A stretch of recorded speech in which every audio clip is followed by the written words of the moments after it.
sharp things and handling metal. Pat Mooney Saws is here, and this year one of the things they're featuring is a CNC machine. Let's go have a look. So this is one of our machining centers. It's a 3+1, so it's a 3-axis profile machining center, and it has a right angle head, so it can do the sides of the part as well. It has a 10-foot X-axis travel, automatic tool changer. It's a 9 horsepower spindle, so it's able to do not just light gauge, but a little bit heavier wall, aluminum as well for machining.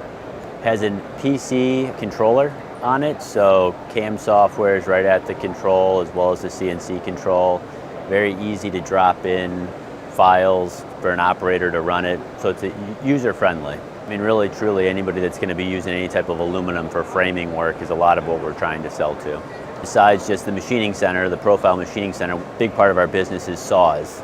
So some saws for cutting primarily non-ferrous metals, but we also have different saws that are for cutting steel as well.